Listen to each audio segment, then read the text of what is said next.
Terima kasih Anda masih menyaksikan Kompas Siang. Saudara, selebritas sekaligus pengusaha karaoke Inul Daratista kini jadi perbincangan usai mengkritik kebijakan pemerintah soal pajak tempat hiburan.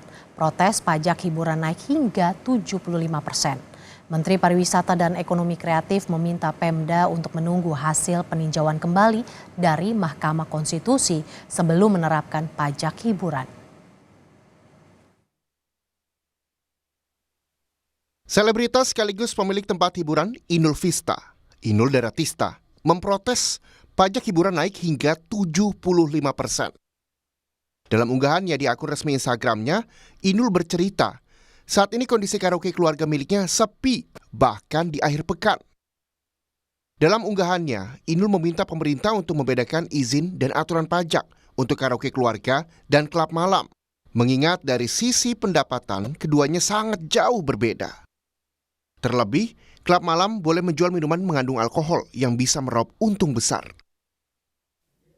Keluhan serupa juga disampaikan pengacara sekaligus pengusaha tempat hiburan Hotman Paris.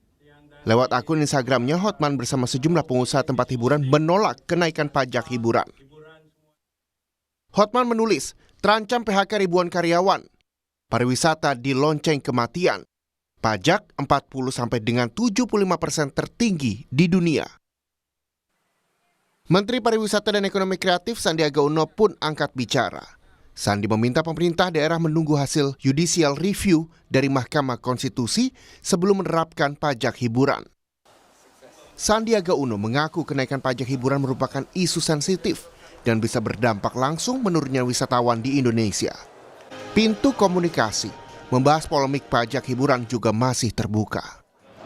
Bingar-bingarnya itu pas setelah awal tahun, dan seperti biasanya kita harus menyampaikan bahwa ini sebenarnya sudah menjadi topik bahasan, tapi karena perhatian dari masyarakat dan netizen itu baru sekarang, ya tentunya kita fasilitasi agar terjadi sebuah diskusi yang memberikan kontribusi.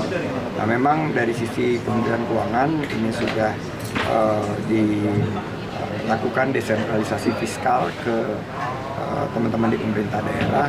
Namun yang perlu kita sadari bahwa industri pariwisata dan ekonomi kreatif ini menciptakan lebih dari 40 juta lapangan kerja. Jangan sampai ada gelombang kesulitan yang diakibatkan oleh pajak yang timbul. Di awal 2024, sejumlah pemerintah daerah bergerak cepat menggerek tarif pajak lewat penerbitan peraturan daerah atau Perda.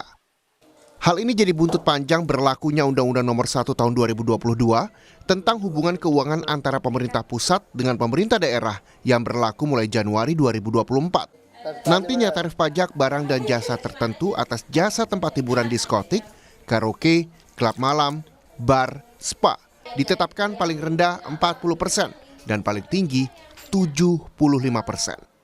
Tim Liputan, Kompas TV.